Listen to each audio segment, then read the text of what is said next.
오늘 우리에게 주시는 이제 하나님의 말씀 함께 찾아서 교독하도록 하겠습니다. 로마서 11장 27절부터 29절 마지막 절은 함께 한 목소리로 읽겠습니다.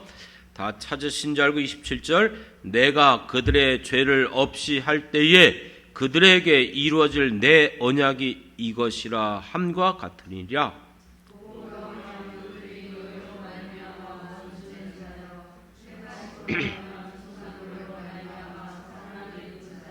같이 읽습니다. 하나님의 은사와 부르심에는 후회하심이 없느니라. 아멘, 아멘. 할렐루야. 오늘도 무더운 여름철 폭염에도 불구하고 하나님 앞에 찾아 나와 예배드리는 우리 사랑하는 모든 성도들에게 하나님의 크신 은혜가 우리에게 충만하게 임하여 주시길 주님의 이름으로 축원합니다. 하나님께서는 우리를 불러주신 그 부르심에는 후회하심이 없음을 믿습니다. 비록 우리는 연약해요, 부족해요, 여전히 우리가 하나님을 닮아가지 못하고 주님 부르신 목적대로 여전히 우리가 변화되지 못한다 할지라도 나를 부르신 이가 하나님이세요. 그리고 우리를 위하여 십자가에 피 흘려 죽으심으로 우리의 모든 죄를 사하여 주신 이도 우리 예수 그리스도인 줄 믿습니다. 어떤 상황 속에서도 우리가 놓치지 말아야 될 것은 하나님이 우리를 향한 그 사랑과 약속인 줄 믿습니다. 요즘 우리가 흔히 세상에서 일을 할 때 5인 이하도 마찬가지고 어떤 업체든지 심지어는 알바를 한다 할지라도 적는 게 있대요. 뭐죠? 근로계약서를 꼭 적죠. 예. 이 근로계약서를 쓰지 않으면 나중에 불이익을 당할 때가 있어요. 왜냐하면 어떤 상황에 되었을 때 시작할 때 일을 할 때와 나올 때가 달라지거든요. 그러면은 거기에 대해서 뭐라고 항변할 말이 없는 거예요. 그런데 계약서를 명시하면 그 계약서대로, 그리고 그 계약서에 명시된 대로 이행하지 않으면 신고하면 끝이에요. 그렇죠? 그래서 거기에서 그냥 모든 것들이 그렇게 계약서에 되어져 있는 대로 되어지는 것이에요. 말로 한 약속은요, 법적인 효력이 없어요.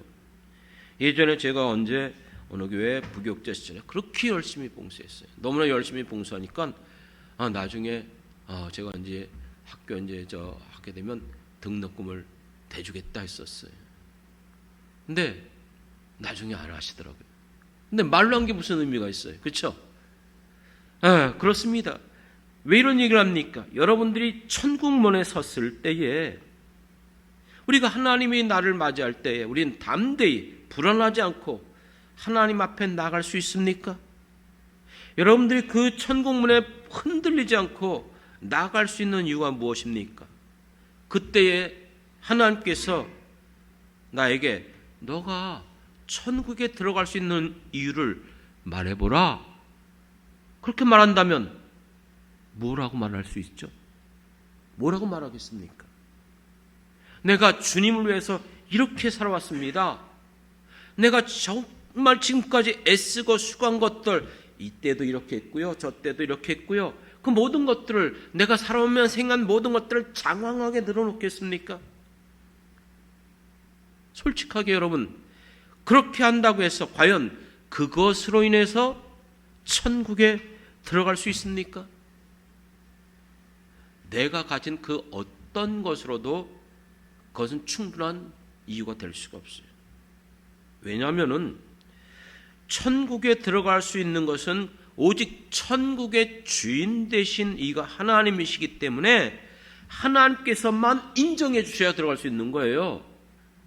내가 가진 어떤 것으로도 그것이 인정받을 수 없는 것이라면 우리는 결코 천국에 들어갈 수가 없어요. 그렇다면 하나님께서 우리에게 약속한 것이 무엇입니까? 하나님께서 우리에게 약속하신 것을 성경에서는 뭐라고 표현했냐면 언약이다 이렇게 했어요. 언약.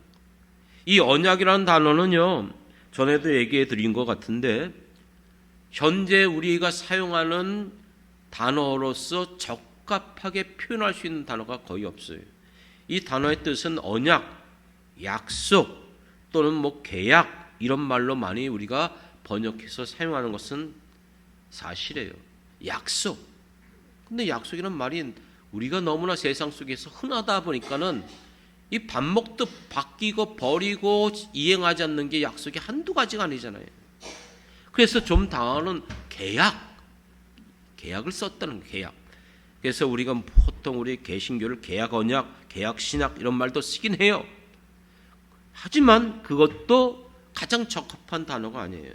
이 단어는 베리트라는 단어인데 전에도 얘기했죠. 이 단어가 아주 재밌는 단어예요. 원어는요 다른 게 아니고 자르다는 거예요. 자르다. 언약이 자르다? 왜 언약이라는 단어가 자르다는 단어인가?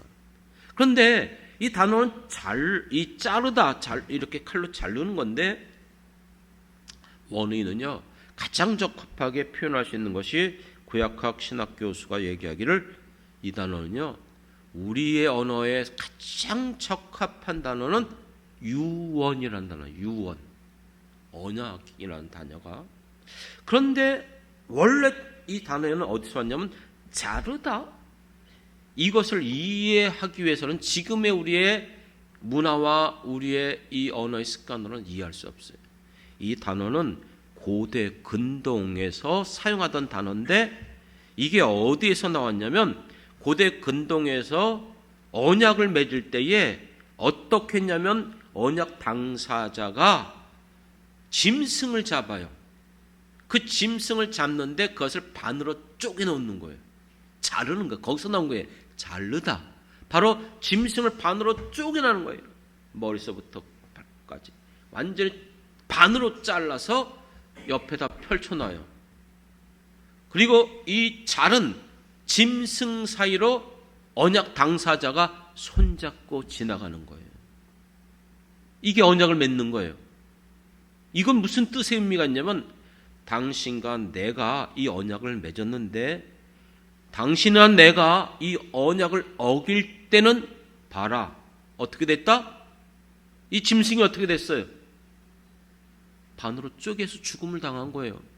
그렇기 때문에 당신이나 내가 언약을 지키지 않냐면 이것처럼 어떻게 된다? 죽는다. 유언이란 말이 이해가 되십니까? 지금 유언하고 있는 거예요. 만약 이거 지키지 않으면 너 죽어. 나도 죽어. 유언과 같은 것이죠.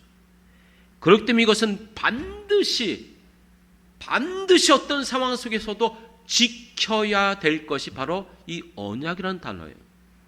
하나님이 이 세상에 있는 사람들의 이 단어를 사용하셨어요. 누구와? 우리와 언약을 맺을 때 그 대표적인 것이 바로 창세기 15장에서 하나님이 아브라함과 맺어진 언약이에요. 아브라함이 내가 너를 축복할 것이다. 내 자손이 그렇게 많게 줄 것이다. 안 믿는 거예요. 못 믿는 거예요. 왜요? 자녀가 없으니까. 나이도 많고.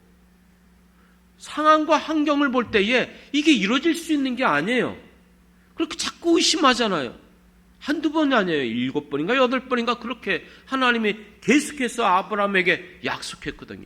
그러니까 믿지 못한 그에게 이번엔 눈으로 보여요. 내가 그럼 너와 정식적으로 언약식을 맺겠다. 그게 어떤 거냐면 짐승을 잡아라. 그래서 창세기 15장에 보면 그 짐승을 잡아서 중간을 쪼개라. 말 그대로 쪼갠 거예요. 그리고 그 주가스를 이렇게 쪼갠 상태에서 놔두고 이제 너와 나가 언약. 그러면 이제 아브라함 그 사이로 지나갔어요. 그럼 누가 지나가야 돼요? 하나님이 어떻게 지나가죠? 해가 져서 창세기 15장 17절에 보면 어두워질 때에 그 횃불이 쪼갠 고기 사이로 지나가더라. 횃불이 지나갔어요. 불이. 그걸 뭐라고 그래요? 이것을. 그래서 횃불 언약 이런 말인 거예요. 그러니까 이 횃불 언약은 누구와의 언약? 이 횃불이 지나간 후에 18절에 그날에 여호와께서 아브라함과 더불어 언약을 세웠대요. 어떻게 해요? 너희들이 하는 방식으로 짐승을 쪼개놓고 이 사이에 아브라함 지나가고 나도 지나갔다는 뜻이에요. 믿습니까? 그리고 이 언약을 맺은 거예요. 그리고 약속한 거예요. 그렇기 때문에 여러분, 출애굽기 2장에 보면 이스라엘 백성들이 애굽에서 종살이하고 고통 가운데 정말 노역 가운데 신음하고 부르짖을 때에 하나님께서 그들을 어떻게 해방시켜 주셨죠? 해방시켜 주신 이유가 뭐예요? 출애굽기 2장 24절에 보면 하나님이 그들의 고통 소리를 들으시고 하나님이 아브라함과 이삭과 야곱에게 세운 그 언약을 기억하사. 무엇을 기억하사요? 언약. 그렇습니다. 변하지 않는 그 언약을 기억해서 이스라엘 백성들을 애굽의 압제 속에서 해방시켜 준 거예요. 그리고 이들을 이끌어내서 홍해를 육지같이 건너가서 하나님의 산 호렙산에 이르러서 그들을 모으고 이제 너희들과 이제는 공식적으로 개인 대 개인이 아니라 너희 모든 이스라엘 민족 모든 백성들과 내가 언약을 맺자. 그게 출애굽의 시내산 언약이잖아요. 출애굽기 19장 5절에 보면 하나님께서 너희가 내 말을 잘 듣고 내 언약을 지키면 모든 민족 가운데 내 소유가 되고 내가 너희 하나님이 될 것이다. 이 언약식을 체결하게 되어져요. 그러면서 이 언약을 어떻게 해야 될 것인가? 19장부터 23장 십계명의 모든 율법의 조항들을 만들어요. 그리고 이제 24장으로 넘어가면 드디어 언약식이 체결되어집니다. 백성들 가운데 소와 번제로 화목제를 드리고 그 잡은 그 화목제 피를 다 받았어요. 양푼에 큰 데에다가 받았어요. 한두 마리가 아니니까. 자, 그리고 그 피를 가지고 언약식을 어떻게 체결하냐? 제단에게 반을 뿌려버렸어요. 제단에 뿌렸다는 건 누구 앞에 뿌린 거예요? 누구에게 한 거예요? 하나님께. 하나님의 제단에게. 그리고 이제 남아있는 반은요, 거기 서 있는 모든 백성들을 향해서 모세가 이것은 하나님과 우리 사이에 맺은 언약의 피라 말하면서 여러분들을 향해서 그 피를 슉 뿌렸어. 그럼 여러분 어떻게 되는 거예요? 앞에서 앞에 있는 사람 제일 피 많이 맞았겠네. 그 피비린내 난 피가 전부 다 백성들 향해서 뿌려진 거예요. 이게 바로 언약식이에요.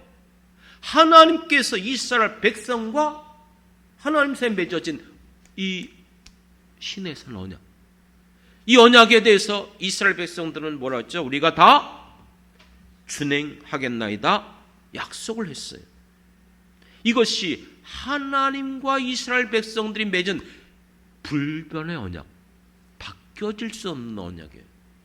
우리는요, 에베소서 2장 11절부터 12절의 말씀처럼 우리는요, 육체로는 이스라엘 백성 아니었어요. 이방인이었어요.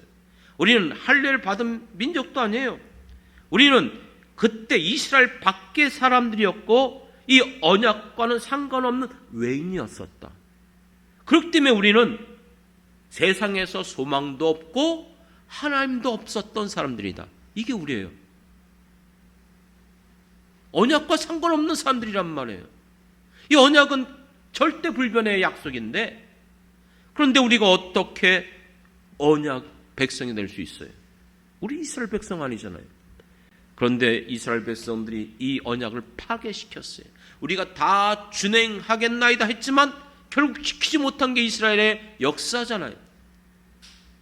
그렇기 때문에 하나님께서 에레미야 선지자를 통해서 새 언약을 약속한 거예요. 에레미야 31장 31절에 보면 여호와의 말씀이니라 보라 날이 이르리니 내가 이스라엘 집과 유다 집에서 새 언약을 맺으리라. 왜 새 언약을 맺느냐? 32절에 이것은 너희들의 조상의 손을 붙잡고 애굽 땅에서 인도하던 날 너희들에게서 맺었던 이 언약이 깨트려졌다는 거예요. 파기됐다는 거예요. 아까 시내산 언약. 근데 여러분, 언약이 한쪽이 파기하면 끝나버리는 거예요. 맞죠? 이 언약이 깨져버린 거예요. 그렇기 때문에 이제 이 파기된 옛 언약이 아니라 새 언약을 너희들에게 세울 것이다.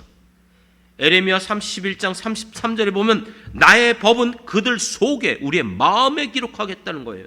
우리의 마음에 기록되어지는 이 새 언약의 약속이 어떻게 이루어졌죠? 너무나 자주 말씀드렸잖아요. 이 새 언약은 누구의 바로 증표입니까? 예수 그리스도. 그렇기 때문에 예수님께서 누가복음 22장에 보면은 제자들과 함께 성찬 예식을 베풀면서 이렇게 말씀하셨어요. 누가복음 22장 20절 저녁 먹은 후에 잔도 그와 같이 하시고 이르시되 이 잔은 내 피로 세우는 새 언약이니. 예수님이 새 언약의 보증이 된 줄 믿습니다. 여기서 말한 이 언약이라는 단어는 헬라어로 이 단어는 디아데케라는 단어인데 이 단어는 원의가 유언이다 그러세요. 맞죠? 왜요? 예수님은 이제 어떻게 되시죠? 십자가에 달려 돌아가실 거예요. 6월절 지나고 나면.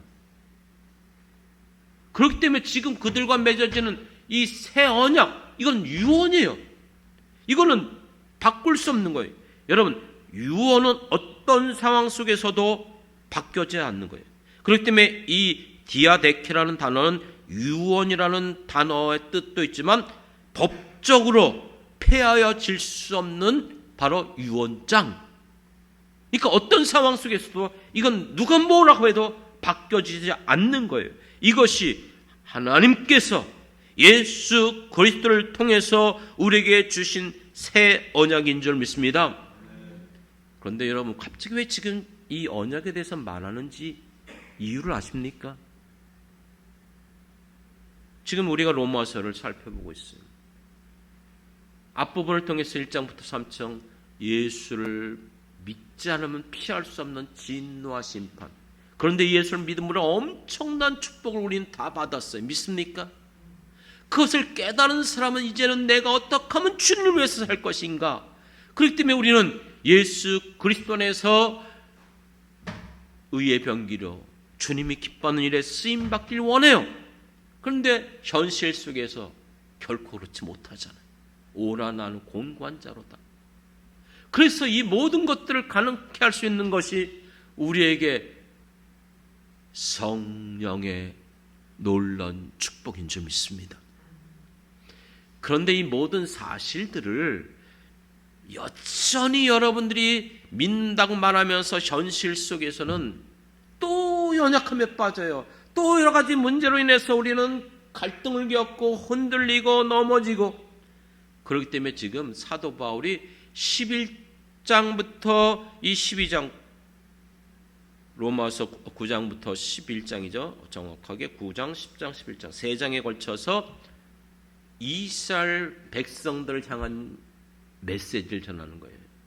무슨 말이냐면 하나님과 이스라엘 백성들은 아까 말한 것처럼 언약 백성이에요.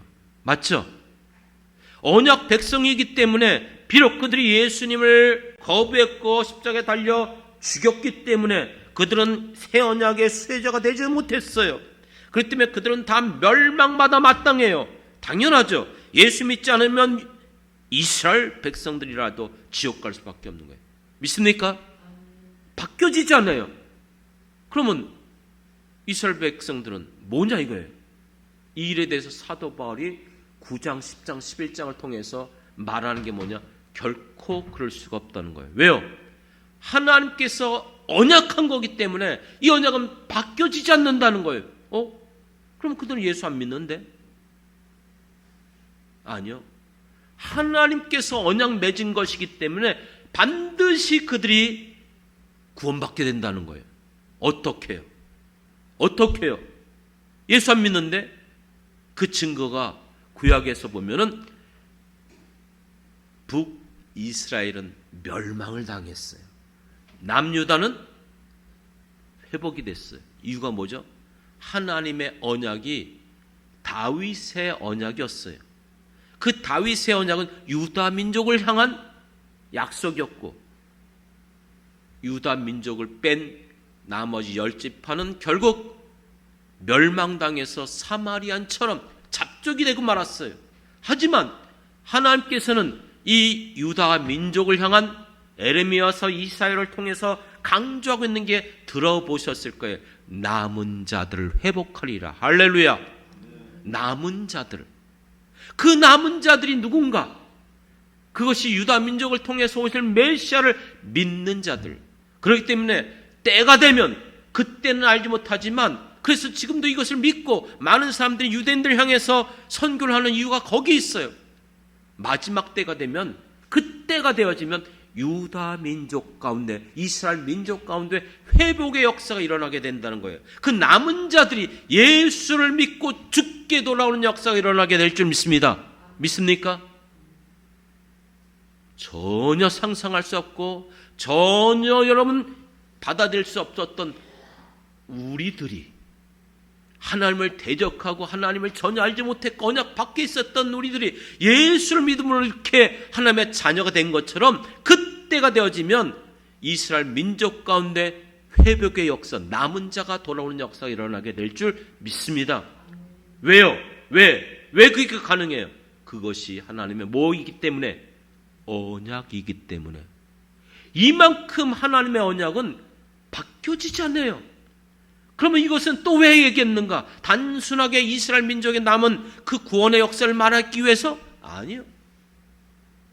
또다시 이것을 우리에게 적용시키길 원하는 거예요. 그것은 여러분, 아까 말씀드렸던 것처럼 여전히 우리가 예수를 믿었어요. 죄사함을 받았어요. 이젠 예수를 위해서 살기를 원해요. 그런데 육신의 옛 습관과 우리의 정욕의 모습들이 나를 계속해서 그래서 우리의 연약함 말고 성령을 주셨잖아요. 여러분, 성령 받으셨죠? 성령이 내 안에 역사하면 우리는 이제 승리하며 나가야 되잖아요. 그런데 우리가 있는 이 모든 상황들이 변하는 것들이에요. 환경이 변하고 상황이 변하고 여건들이 변해요. 그럴 때마다 우리는 또 여전히 흔들리는 거예요. 직장의 문제 때문에, 가정의 문제 때문에, 자녀들의 문제 때문에, 우리의 건강의 문제 때문에 그때마다 우리 또 변해요. 또 흔들려요. 그래서 지금 사도 바울이 강조하는 게 우리를 보지 말라는 거예요. 우리를 붙잡지 말라는 거예요. 변하지 않는 것은 우리가 아니라 하나님이 변하지 않는 분인 줄 믿습니다. 디모데후서 2장 13절에 보면 재밌는 단어가 나와요. 우리는 믿음이 없을지라도 우리는 믿을 수 있는 존재가 아니라는 거예요. 신뢰하지 말라는 거예요. 아무리 그렇게 맹세하며 별의별 얘기를 해도 환경과 상황에 따라서 얼마나 초기같이 버려버립니까? 그러나 우리가 믿는 주는 일향 미쁘시니, 개역성경에서는 일향이라는 말을 썼어요. 근데 이게 무슨 말인지 잘 이해를 못하니까 개역 개정판에서는 바뀌었어요. 항상 미쁘시니, 이 말의 의미는요, 변함이 없다, 불변하다, 이런 뜻이에요. 믿습니까? 우리가 믿는 우리 주 예수 그리스도, 우리 하나님은 어떤 상황 속에서도 그 약속, 그 언약은 불변해요. 믿으십니까, 여러분? 그렇기 때문에 여러분, 이 언약은 우리들의 언약이 아니에요. 우리가 약속한 것이 아니에요. 하나님이 약속하신 것이고 하나님의 언약인 줄 믿습니다. 그렇기 때문에 성경에서 언약이라는 말이 나올 때마다 기억하십시오. 이것은 법적인 효력을 갖고 있는 거예요. 쉽게 말하면 공증과 같은 거예요. 누가 공증했어요? 언약의 바로 당사자가 누구예요? 하나님이신 줄 믿습니다. 하나님께서 성경에서 약속했다, 언약이란 말 썼다. 이것은 1.1핵이 천지가 변해도 이루어지지 않을 영원한 언약인 줄 믿습니다. 믿으십니까? 여러분들이 붙잡는 것은 내가 아니라니까요. 그 언약을 하신 하나님이에요. 그럼 그 근거가 뭐예요? 언약은 반드시 무엇으로 여러분 그 언약을 체결하죠? 생명 쪼개죠. 생명 내놔야 돼요. 이 언약의 근거는 우리 주 예수 그리스도인 줄 믿습니다. 예수님께서 십자가에서 그 고귀한 피를 흘려주셨기 때문에 언약의 담보로서 예수님의 십자가의 보혈이 이 언약에 연결이 된 거예요. 언약식을 체결하게 해주신 거예요. 구약시대 때 짐승의 피를 뿌린 것이 아니라 예수님의 보혈의 피가 우리의 머리부터 발끝까지 적셔졌기 때문에 우리는 이 언약의 백성들이 된 줄 믿습니다. 믿습니까? 이것을 여러분 증거해주는 언약의 증거가 뭔지 아십니까? 언약의 확실성은 하나님이 맹세하며 맺은 것이고 절대 안 바뀌어요. 믿으시죠?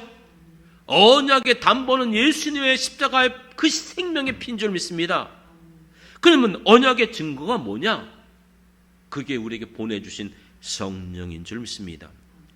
이 언약을 우리에게 증거해 주시는 성령님이 우리 안에 거할 때에 성령을 통해서만 로마서 8장 15절 갈라디아서 4장 6절에 말한 것처럼 우리에게 주신 그 성령의 영, 하나님의 영 우리에게 있을 때 하나님은 뭐라고 불러요? 뭐라고 부른다고요? 아바, 아버지라고 부를 수 있게 하세요. 성령이 우리 안에서. 그 다음에 로마서 10장 9절에 우리가 예수 그리스도를 뭐라고 또 신하게 만들어요? 주라 신하게 만드는 것도 성령이 우리 안에서. 그렇기 때문에 내 입으로 예수를 주로 신하면 또 하나님께서 그를 죽은 자 가운데서 살리신 것을 내 마음에 믿으면 구원을 받으리라. 할렐루야.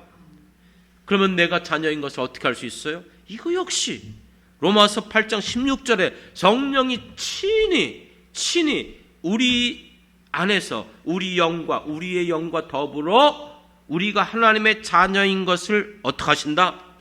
증언하신다. 성부, 성자, 성령이 내 안에서 보증이 되어 주시는 거예요. 믿습니까? 그래도 못 믿겠어요? 여러분, 계약서를 아무리 써봤자 거기에다가 뭘 찍지 않으면 소용없죠? 도장을 찍어야만 효력이 있는 거예요. 그럼 도장 찍어드릴게요. 제가 찍어주는 게 아니에요. 에베소서 1장 13절 우리에게 역사하신 하나님이 창세 전부터 우리를 택하여 주시고 이 모든 것들을 계획하신 줄 믿습니다. 할렐루야. 찬송하리로다 우리 주 하나님. 두 번째는 찬송하리로다 그 아들 예수 그리스도. 이 모든 계획대로 이 땅에 예수님이 오셨고 우리를 위하여 십자가에 죽으심으로 예수를 믿을 때에 우리가 그의 자녀가 되는 권세를 주신 줄 믿습니다. 세 번째는 뭐예요? 찬송하리로다 성령님. 성령님이 어떻게 해요? 우리 안에 성령께서 인쳐 주셨다. 너희가 진리의 말씀 곧 구원의 복음을 듣고 그 안에서 또한 믿어 약속의 성령으로 인치심을 받았으니. 인치심이 뭐예요?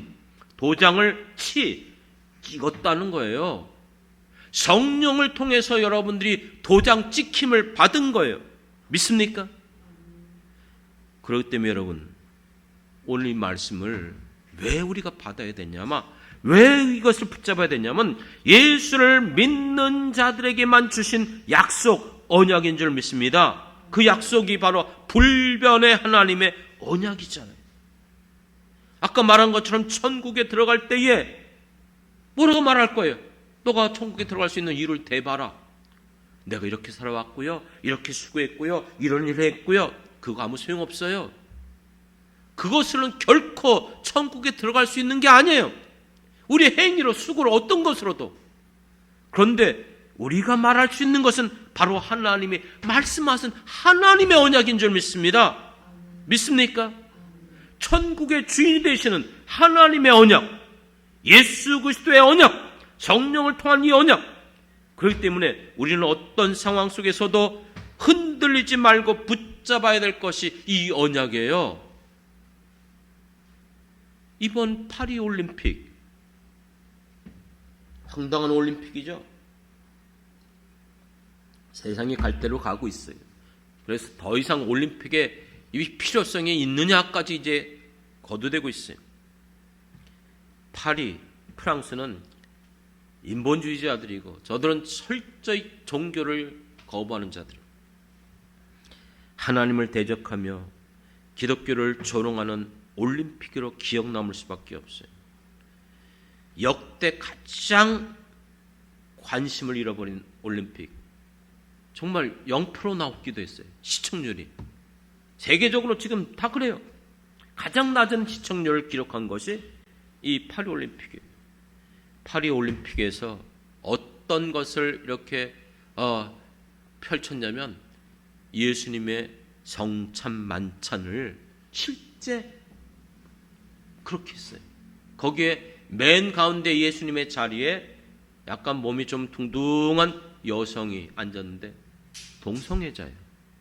그리고 주변에 있는 많은 사람들 12명의 그 모든 모습을 마치 그렇게 완전히 지금 기독교를 어떻게 한 거예요? 폄하한 거예요.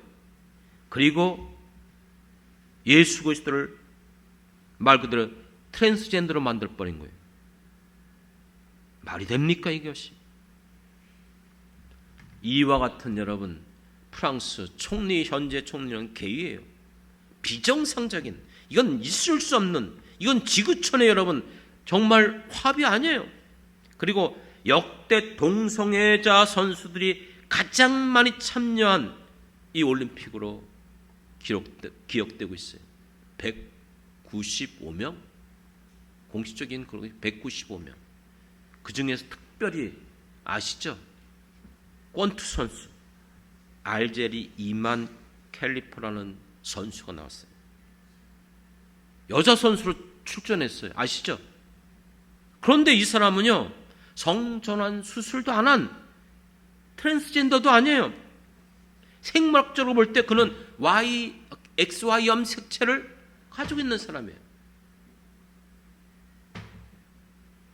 본질적으로는 어떤 것으로 봐도 남성이에요.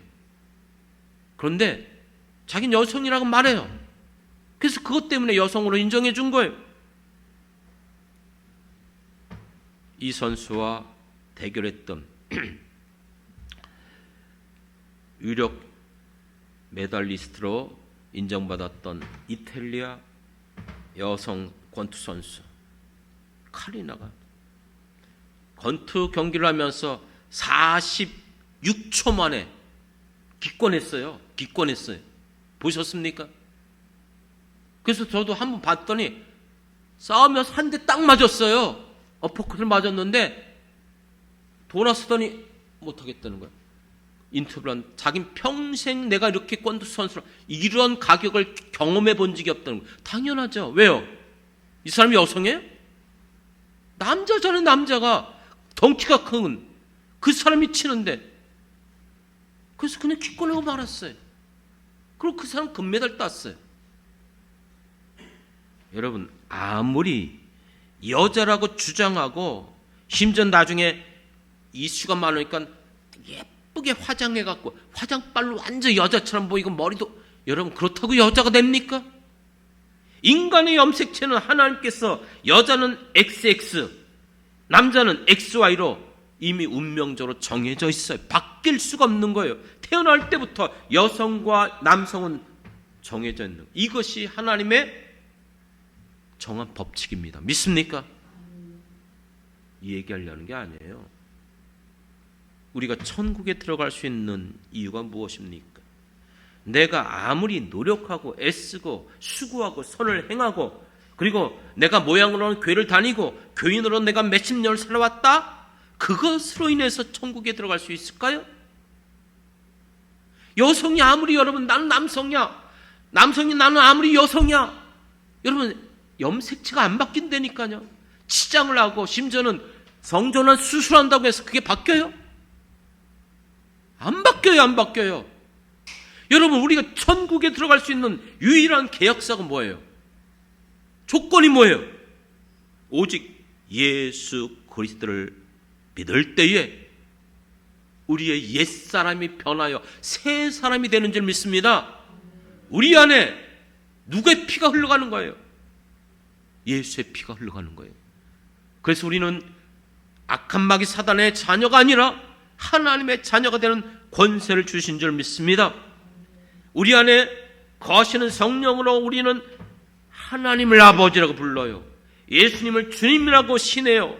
그리고 우리가 하나님의 자녀임을 성령께서 도장으로 찍어주셨어요. 그렇기 때문에 우리가 하나님 앞에 섰을 때에 내가 말할 수 있는 것, 내가 드러낼 수 있는 것은 내 행위, 수고, 그거 아니라니까요. 바로 그 계약서, 언약에 명시된 대로 예수를 믿었고 내 하나님이 아버지가 되어주시고 성령이 내 안에 거하심으로 나를 도장 찍어주셨기 때문에 나는 그것으로 인해서 천국에 들어갈 수 있는 길이 열리는 줄 믿습니다. 믿습니까? 다른 거 없어요.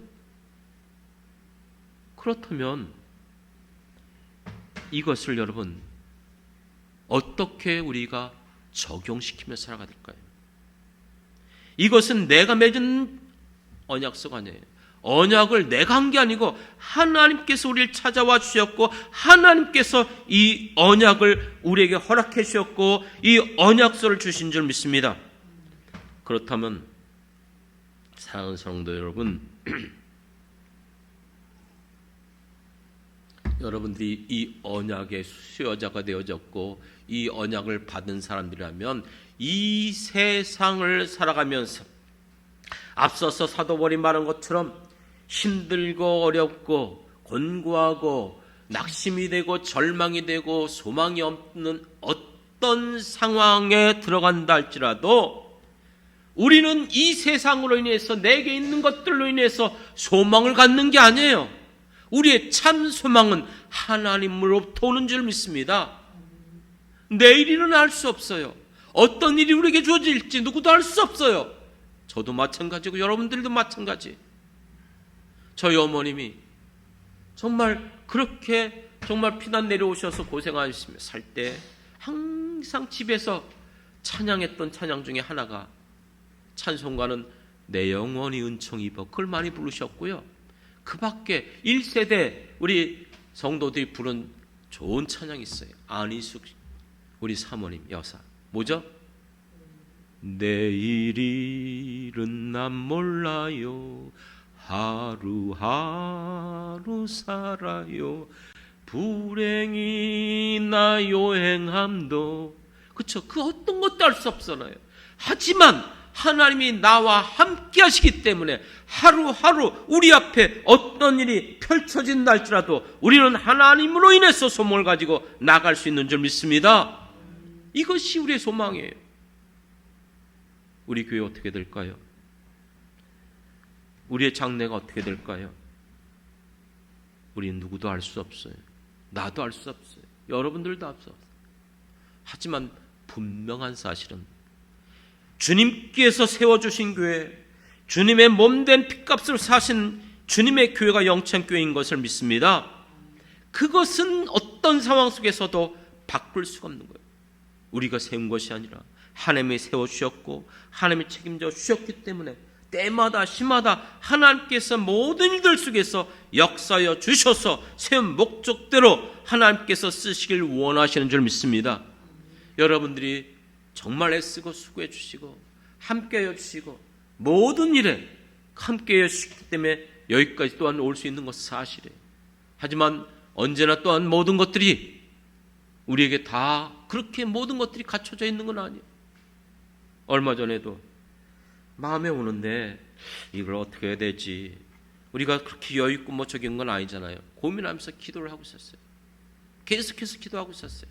아내도 그걸 놓고 좀 얘기를 하는데 당장 내가 뭐라고 대답을 못했어요. 상황이 그렇지 않으니까. 그래서 제 마음에 하나님께서 또 주님의 교회이기 때문에 역사해 주시면 하겠습니다. 그렇게 얘기했어요. 그런데요, 어제 그 일이 일어났어요. 정말 생각지도 않은 그 일이 우리에게 주어졌어요. 그래서 제 마음이 얼마나 기쁜지 몰라요.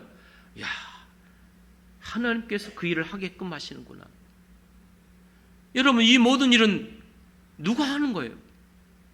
우리가 주님의 교회를 주님이 세우셨고 주님이 붙잡고 계시기 때문에 우리는 주님의 교회를 향한 어떤 상황 속에서도 이 세상 가운데 주님의 나라가 이곳에 있음을 흔들리지 않고 하나님이 세워져 가고 계심을 믿습니다. 이거는 동일하게 여러분 자신에게도 마찬가지예요.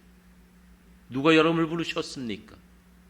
누가 여러분이 하나님의 자녀임을 여러분 허락해 주셨습니까? 예수 그리스도. 믿습니까? 정말 여러분과 함께 하시는 하나님이 내 안에 거하시고 나를 책임져 주신 아버지라면 지금 여러분 어떠시죠? 가정의 문제는 어떻습니까? 자녀들의 문제는 어떠요? 직장의 문제는 지금 어떻습니까? 건강의 문제는 어떻습니까? 여전히 알 수 없습니다. 눈에 보이는 것이, 잡히는 것이 당장 나타나지 않고 있어요. 그러나 기억하십시오. 하나님의 부르시면은 후회하심이 없습니다. 비록 과정이 연단을 받고 어려움이 있는 건 사실이라 할지라도 하나님은 그 모든 것들을 합력하여 선을 이루시는 하나님이신 줄 믿습니다. 여러분의 아버지가 누구십니까?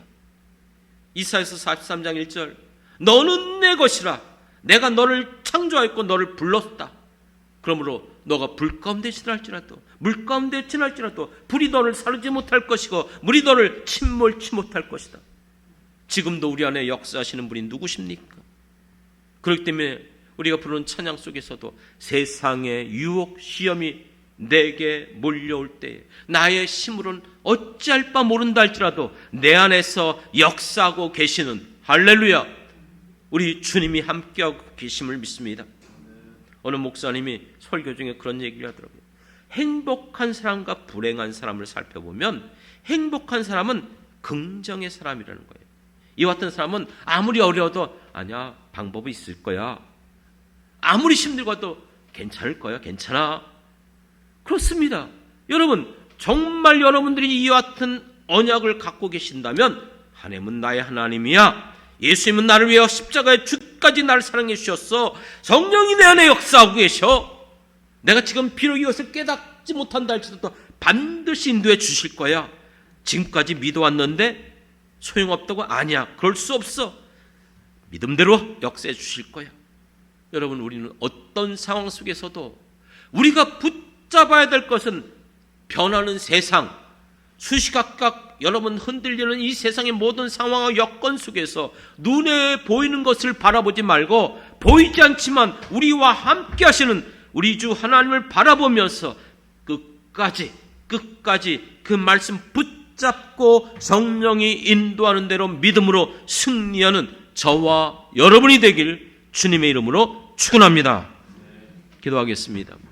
하나님, 우리가 붙잡아야 될 것 우리에게 있는 것이 아니라 하나님에게 있음을 믿습니다. 이 모든 것들 아버지 하나님 불변의 언약, 약속이 있었기 때문에 하나님은 우리에게 약속한 대로 그 모든 것들을 이루어 주셨고 예수님을 보내주셨고, 예수님은 약속하신 대로 이 땅에 오셔서 우리를 위하여 십자가에 죽으심으로 우리의 모든 죄를 대속할 수 있는 길을 열어주셨고 하나님의 자녀가 되는 권세를 주셨으며 약속한 대로 성령을 우리에게 보내주심으로 우리 힘으로 능으로 할 수 없는 일을 이루시는 성령이 우리 안에 거하심으로 말미암아 우리에게 어떤 상황, 어떤 여건이 주어진다 할지라도 하나님은 나를 돕는 자신이 내가 누구를 두려워하리요, 내가 누구를 무서워하리려 고백하며 나가게 하여 주신 줄 믿습니다. 그러므로 하나님 아버지, 편찮는 이 놀라운 사실, 우리가 주님 끝까지, 주님 오실 때까지 말씀에 서서 믿음으로 나가는 모든 성도들 되게 도와 주시옵소서. 반드시 믿고 확신하고 고백합니다. 저는 하나님의 말씀대로 되어질 것을 믿습니다. 약속하신 대로 이루어질 것을 믿습니다.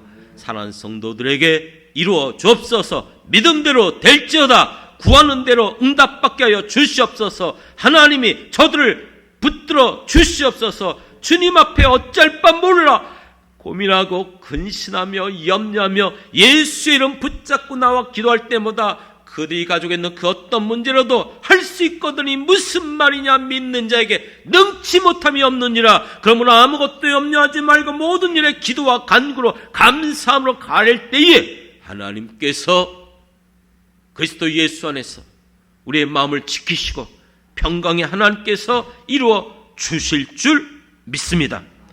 감사드리며 예수님의 이름으로 기도드렸습니다. 아멘, 아멘.